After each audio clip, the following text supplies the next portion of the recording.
Welcome to Spark Stories, where entrepreneurs and experts share their brand story and how they found their spark, the spark that started it all. Welcome to Spark Stories. We're live in the studio with Miss Donsh Usher. Welcome. She's going to share with us today who she is, what she does, and why it matters. Hello. How are you? I'm wonderful. Glad to be here. I'm so glad you're here. How was your weekend? Wonderful. Very productive. So what was so productive about it? So I did a pop-up shop right across the street from South DeKalb Mall. It was a church fall festival, and I was invited. Donsh Shoetique was invited. And what they do is they do this fall festival every year, and they give away free food and free health screenings and a nice musical for the community. It was amazing. Did a lot of people pop up? They did. I had some customers that was in the area. I did post it on my social media pages and say, hey, if you're in the area, come by and say hello, because everybody's so fascinated with the mobile Shoetique. And a lot of my customers came by and showed a lot of love. They took pictures. They met me in person. It was great. I'm so glad that it was productive. It also sounds successful. Yes, it was. And I knew my audience going. So I always, when I do events, I do like a canvas of who I'm presenting to. So I had like a clearance table, $5 and $10 items that I just totally marked down. And it's just my way of saying thank you and giving back. And just like I thought it was some people that just didn't have it, and they were so appreciative, like, wow, this bling sandal is $5. I believe, in business and just in life, in order to get, you have to give. And they were very, very receptive of that concept. Can you tell us a little bit more about your business, the name and the products and service that you offer? My business name is called Donsh Shoetique. My hub is on my website, www.donshe-shoes. And that hyphen is like the dash mark if you're writing down a phone number versus a parenthesis mark, because some people kind of get it confused. It's a Shoetique. And from there, we've been in business for 2 years. And the second year, in addition to the business, was my mobile Shoetique. Okay. And I love it. It was part of my business plan. So it's 30 feet long. It's heat controlled, air conditioned. And when you walk on, it looks like a store that would be in a mall. It's absolutely beautiful. I have 20-foot display cases, and I house about 90 pair of shoes on there. Wow. Yes. How exciting is that? Yes. I mean, do you sell only female women's shoes? Yes, women. The guy is coming. So phase 3 is going to be men. I have been harassed so much from the women and men. Like, where are you going to start selling men? My slogan is shoeicide, affordability, where you can commit shoeicide. Shoeicide. That's Yes. really catchy for those people who love shoes. That's really cool. I like that. How did you come up with that concept? When I started researching my business adventure, I wanted something to stick out from the rest. And some people had that, I always solicit feedback, but I know how I am as a woman, and I always commit shoeicide. So it just was in my spirit. Okay. Because you never get enough shoes, right? Or you never get enough shoes. Now, that's very interesting. Having a passion. So when did you discover that you had a passion for shoes? Oh God, just as a woman, period. But, what the light bulb went off, I have a really, really good friend of mine who I'll call my brother. Back in October, I'll never forget, 2017, he came to visit from out of town. I hadn't seen him probably about 2 years. And, one of my rooms is a shoe room. And he was like, sister, you need to open up a shoe store. And I was like, what? He was like, yes. He's very fashionable. Yes. And he said, you have such great taste in shoes and style. I think this would be a good fit for you. Mm-hmm. So he left that seed with me, and I started thinking about it. And I have another good friend of mine that's a graphic artist. Mm-hmm. And social media is brutally honest. So I started with the logo first and kind of pitched it out there to social media, like, hey ladies, what do you guys think about Donsh Shoetique? And I use my name because it's unique. You don't hear too many Donshes of the world. And when I do hear it, it's like, oh, okay, someone else has my name. Right. And they're always younger than me. And so I pitched, and I love pink and black and white. So you want something that stand out. So I pitched it to social media. They loved it. Really? Yes. Oh, that's really good. So you kind of did like a market survey in order to kind of, or a focus group, if you will, to see that if it was something that will resonate with your audience. And it did. It did. And not only that, what else it did for me from a, inventory perspective, understanding my audience, I just started pulling all type of shoes just from everywhere, like or not, just trying to understand where the need was. Right. And fashionable, trendy, quality shoes Right. is what I gathered after I did my assessment. And I said affordable because my market was the working class. Okay. Right. So I mean, to people that sells the higher priced shoes. And I'll say that because I learned so much about shoes. Right. I was like, okay, I want to kind of stick out from the rest. So I'm going to give you this shoe that's very quality and affordable. I'd rather see you walk away with 3 or 4 pair versus 1 and come back. Sure. That's a good concept to have. Now, you mentioned that you someone planted the seed for you to start your business. Yes. Then you reached out and commissioned a graphic designer to help you develop the visual aspect. And then you came up with the name. Mm-hmm. Now, you have to tell us, I know you said your name is very unique, and you're right. You're my first Donsh. So tell us what Donsh means, and then how you infuse that into your building the personality of your visual brand. Okay, so Donsh is a French name. My mom told me long time ago when she got pregnant, her best friend was French. Oh, wow. And she had named me for my mom, and she loved it.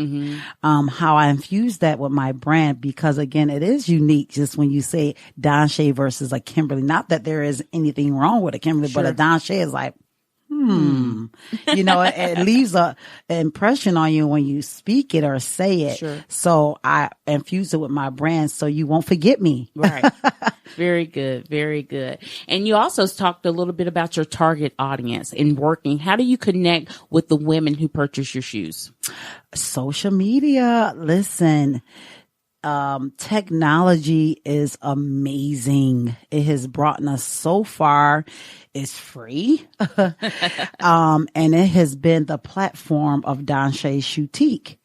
Just being able to reach such a wide range market from a geographical to locally. It's just been amazing. I'm very interactive. So I go live on my social. I talk to these people like they're sitting around in my living room. They love me. I pride myself on customer service. My customers have written so many great reviews on Google and on my page, just how I'm so personable. And that's important. I believe when you establish a relationship and how you treat people is why they keep coming back and supporting you. All right. Yeah, it is very important to have that label of great customer service because it builds brand ambassadors and they will speak for you when you're not in the room, and they're going to wear your, do you do accessories? I do. So accessories and your shoes and all those things. So it's very good that, again, that you pride yourself on that, because I think that's one of the golden rules for long lasting, sustainable businesses. I totally agree. I even had customers in other states that have come up because I do every year. I do a year anniversary, and I do it very professionally because you don't want the whole Atlanta showing up, right? Right. And I solicit to my followers, hey, I'm having my anniversary is coming. If you would like to come, send me your email address and let me send you an evite. And when I tell you my very first 1 year anniversary, 125 people showed up. That is awesome. So you served on exclusivity. Yes. You made it exclusive because everyone likes that one-on-one. And that goes back to the experience that you create for your targeted audience so that you can have effective branding, effective marketing, and overall repeat customers. And that sounds like a recipe to successful business. Yes, it has been amazing. I'm honored to say because I did my launch event last year in March, and then right after that in September is when I did the go live on my cutting the ribbon ceremony on my mobile Shoetique. Oh, very nice. And it was amazing. I was overwhelmed. So many people came out and showed up and supported. That's so true. I'm proud to say Donsh Shoetique is on the move. All right. Oh, that's really good. If you were in the studio, you should see her beautiful smile. She's smiling from ear to ear because she's so excited. And thank you for sharing with us, who you are. Now, could you give some advice to people or women who are interested in starting not only their own boutique, but just a business in general? Tell us some of the, again, taking your passion and turning it into a profitable business. What tip would you share with someone who's thinking about starting? Go for it. Most of us allow fear to negate us from what we really want to do. Sure. Don't let anyone discourage you. My first tip would be believe in yourself and just go for it. Research. Connect yourself with people if you're not business savvy or paperwork savvy that are, and just and create your own roadmap by surrounding yourself around people that are business that can assist you along the way, because it's out there. Right. And I think a lot of times, like you said, fear does step in the way. And I think sometimes fear and confidence are cousins to each other. And just saying, because you exude confidence. Have you always been at that place, or this is that natural God-given? Well, I will tell you this. I'm going to share a little personal of business of mine, and it could be a testimony to others. My childhood wasn't very well. Growing up, I grew up in poor, poverty-stricken, drug-addicted parents, and I had to survive. So that's where the confidence come in at, because I couldn't fail moving forward. And so just from those life challenges and those storms has embedded confidence in me, because in my mind, I've always said, I got to do it.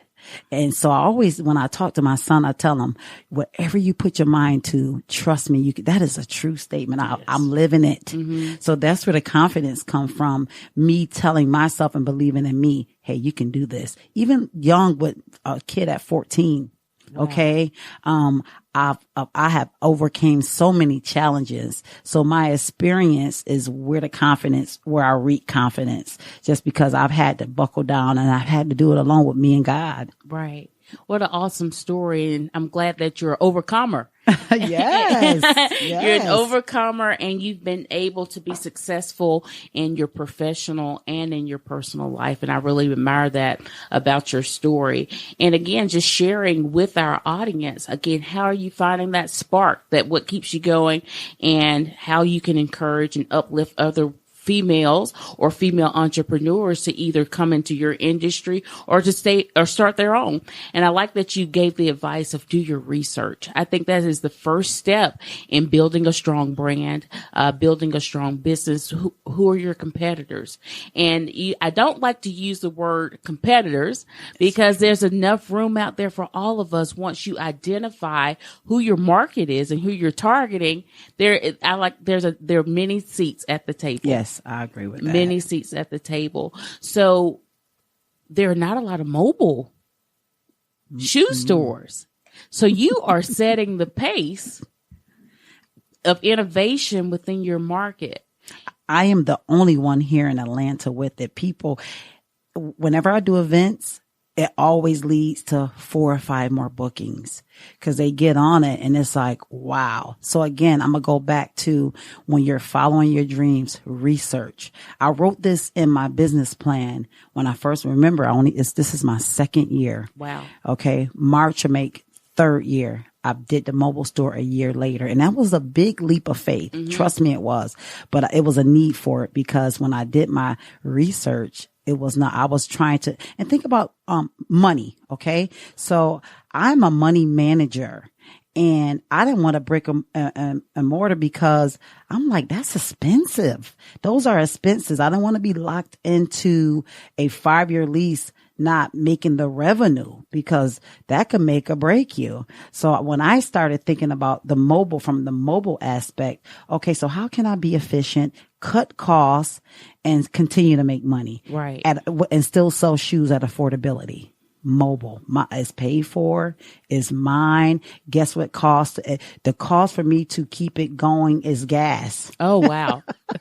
And keep my big 2,500 service to pull it. Right.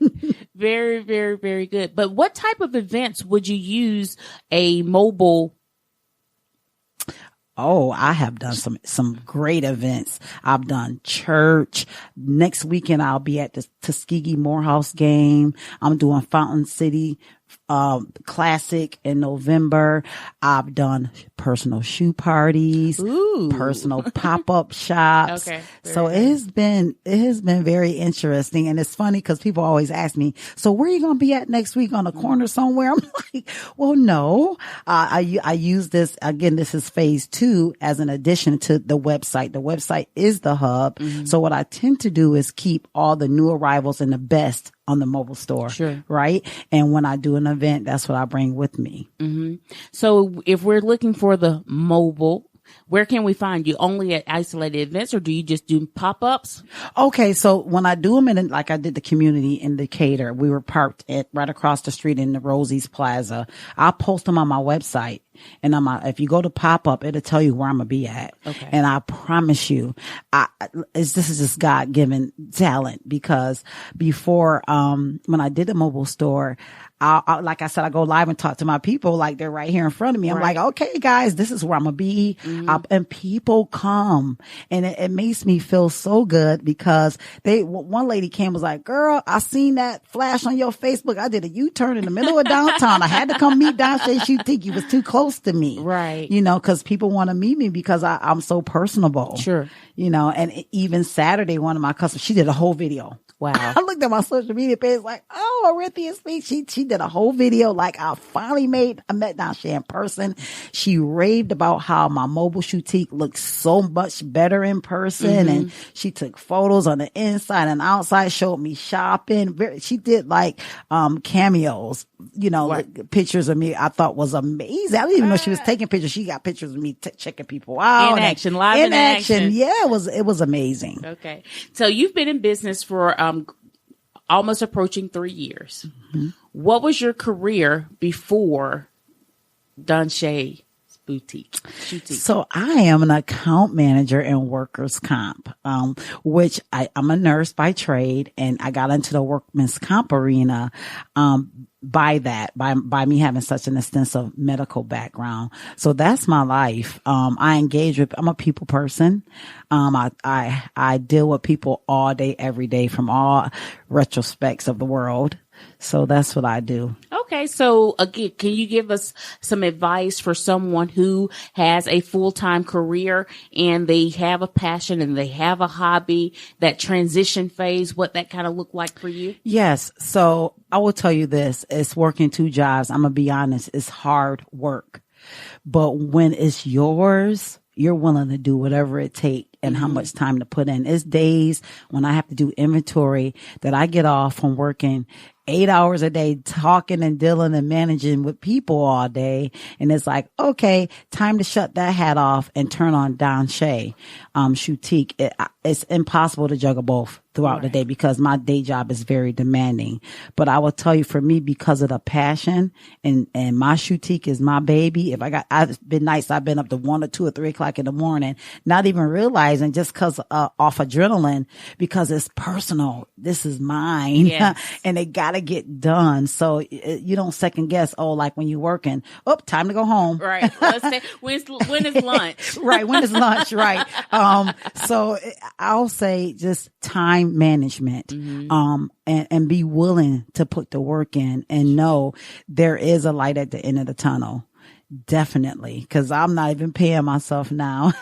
Donsh Shoetique owe me a lot of money. That means you got to continue to work hard. Yes. So I will say this, on a positive note, what's the best part about it all is you're not stressed out trying to pay all your bills off of your business. Yes. So for people that's discouraged and saying, oh, I can't do it, or don't just jump out there and just bite on more than you can chew. Take your time, work your job, figure out a way to manage your personal life and your business and, and your family time and your me time. Because now listen, when I vacation hard. I do. You do have to have time for yourself. Very true. Don't burn out, but it's all about time management. Right. Let's take a thought right there. Self-care.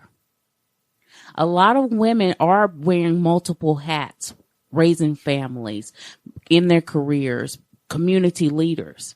What do you do for self-care? Oh, vacation. And I'm not saying to each his own what they choose to do, a staycation, but vacation. I vacation hard. I travel the world. And guess what? Locally, when I can't travel, I take me a spa day. I exercise. You have to take care of yourself or you will burn out. Yes. So if you, for the women that's scared to fly or travel, go take you a Saturday at the hotel downtown and just check out, get room service, go get you a massage, work out. I work out all the time and it helps me with stress. And then after that, I go to the spa once a week, hand and stone. Oh, it's wow. affordable. If you want to pay the $100 for the bigger spas, they have other ones that's $50 that you get part of a membership. I do it just to unwind because you have to reset. You gotta reset. Yes. I like that word, reset. I mean, just the renewing, and so that you can be fresh. Yes. And you can get new ideas and you can be energized within your business because burnout is real. It is. It is. And I'm telling you, anybody that know workers' comp, it's hard. It's very, very hard. Even before Donsh Shoetique, I had to reset. I reset all the time because my job is very demanding. I have a lot of compassion when it comes to it, and it'll stress you out. So you have to take time out for yourself. Yeah. So thank you for sharing that with us because like I said, as women, we're so involved in so many different capacities that we don't take the time to reset. We don't. So that's going to be my challenge for the listeners today, to just really take time to reset so that you can refocus and you can get started and live off of your passion and make that leap, those transitions, and so that you can live life on purpose. I agree. Yeah. And I think you're doing an awesome job with that. Thank you. Yes. So again, if we're looking for your mobile spot, but you want us to start with you online. Yes. Again, the website is www.donshe-shoes.com. And also, I have just launched my Shoe Talk on YouTube. Shoe Talk. Oh, you got to tell us about the Shoe Talk. Yes. So I've realized that it's a lot of people that's not on Instagram and Facebook, but the world is on YouTube. We love YouTube. Yes, we do. And so I started thinking because some people, and I'm the same way. We're visual people. It's some people that don't understand how to walk in a shoe, don't understand shoe care, style. So Donsh's Shoe Talk is well-rounded, is very personable, and I give my audience some shoe talk. It's not just, oh, I'm selling this shoe. Let's talk. My first video, I talked about, my second video was shoe etiquette. And the first video was putting outfits together, and the proper, foot care, how to not have your sandals with your chipped toes. And I made it blue because, some women, it happens. I acknowledge, breast cancer this month also. And it was ways of slaying pink. Oh, very nice. Because some people are afraid to be colorful. We're just black, blue, and brown. But colorful is very pretty if you know how to put it together. And you will be surprised at the people that literally left comments and email me like, I want that whole outfit. Wow. So how did you put that together? Where did you get it from? So I sold other stores that I shop at Wow. the sweater and the pants I had on, and they bought the boutique, the booties from me. Very, very, very good. So you're educating your listeners, your watchers. How often are you going live or doing your talks? Oh, every week I'm dropping a new video. Okay. Every week. Is there a certain day? On Friday, the new video drop. Okay. Yes. So we drop a new video every Friday. On Saturday, I met a lot of people at the event, and I told them, if you subscribe and leave me your email, you get 15% off. And guess what, ladies? 15% off is a lot off a $40 or $30 shoe. It is. Yes, affordability. And my prices are amazing. I have a shoe from $20. So for the people that want to know the price range, I'm proud to say for a shoe, sandal, or booty, $20 to $40. Okay. And then like when you go to a more expensive booty to maybe like a thigh high, to give you an idea, maybe $55 would be the highest on one of my expensive booty, and a thigh high $60 to $70. Under $100. And I'm telling you, ladies, I travel the world. I am a fashionista. I am a diva. So I am not going to sell something that I would not wear. Right. Okay. So it's very quality and affordability. And what I learned from going to these different shoe events and attending these shoe seminars, we a lot of times pay for the label. Yeah. The shoes are made at the same place. We're just paying for a label. Cause I had someone ask me, and it was interesting when I first got started, and I guess, she was just a high end, and I wasn't offended. I appreciated the question, but she was like, why this shoe $40? And I told her, try it on. All my shoes have cushion insoles and made of quality. So and I said to her, affordability. I said, it's $40 because I will prefer for you to buy 3 pair versus 1. Not saying the more higher end stores knock yourself out. But when I did my market research, as you advised earlier, that was my market, right. The middle. Right? The working class. And that's what we want. We don't have those other stores that used to be out, the Bakers of the world and the Wild Pears. That's old school, right? Yes. All of those places. Yeah, they're gone. They're gone. They're gone. Now, do you feel that, bring up an interesting point about, the brick and mortar stores? A lot of the mall stores, brick and mortar, they're closing due to online sales. Now, have you seen an increase or decrease in your sales because of the closures? I'll say it's still in the middle. And the reason why I say that, because women want to try on, touch, and feel. They do.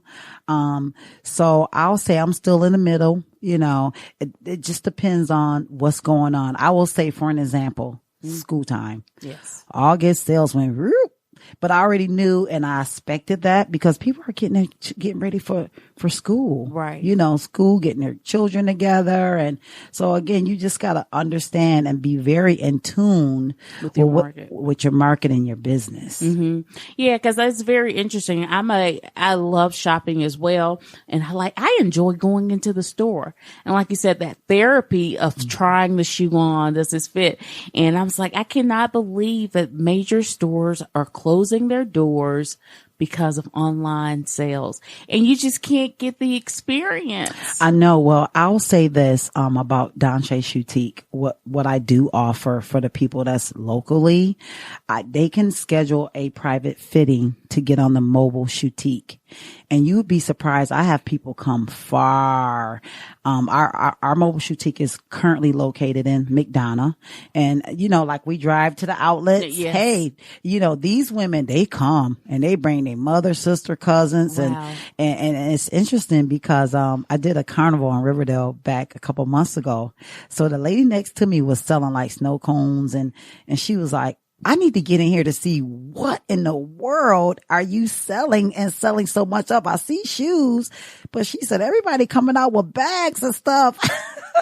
And guess what? She left with 6 bags. Wow.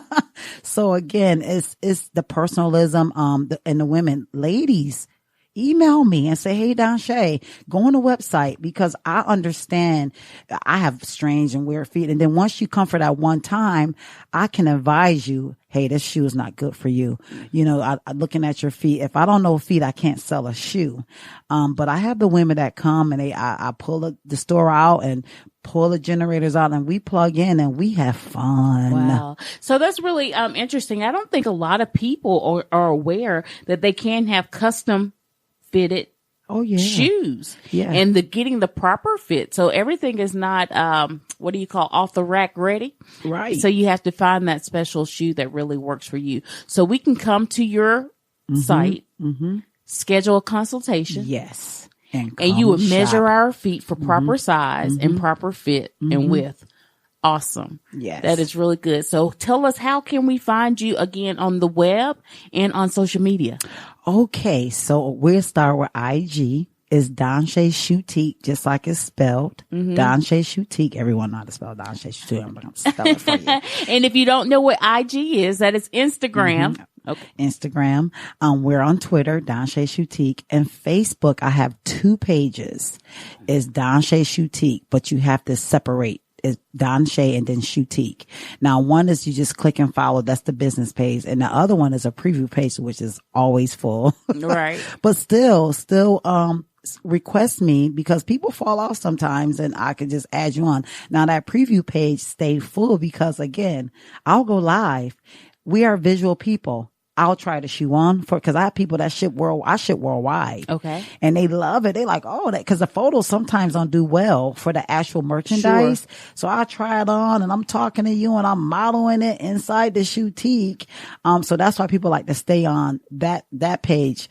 And I have a lot of followers on the business page too. And guess what, ladies? It's exclusive.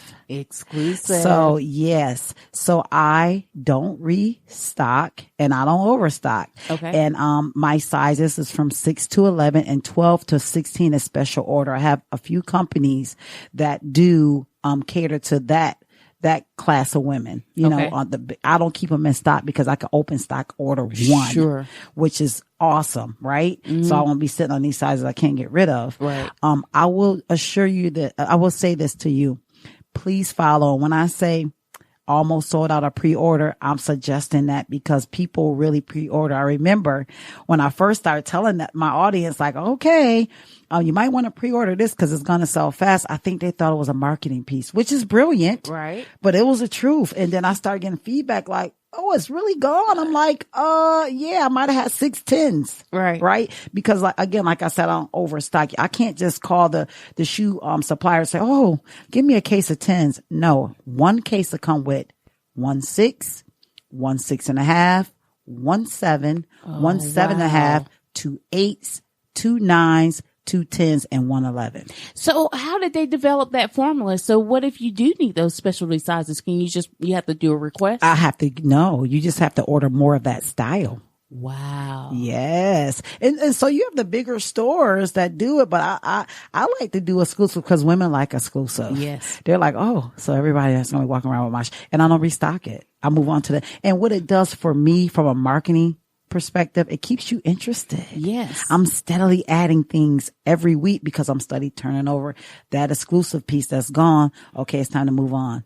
Wow. So you're almost like a personal shopper as well. Yes. Personal shopper where you learn the style of your clients and then you order the trends, the latest, and then you bring it to the market. That's very good. So I'm so excited that you shared with us who you are, what you do, and why it matters. And we look forward to buy my next pair of shoes. I'm always in the market for a good pair. So again, thank you for sharing with us, and we are going to follow you online. Thank you. Thank you for listening to Spark Stories. If you're looking for more help in gaining focus, come check out our website where you can find episode show notes, browse our archives, and access free resources like worksheets, trainings, events, and more. It's all at www.shesparks.com.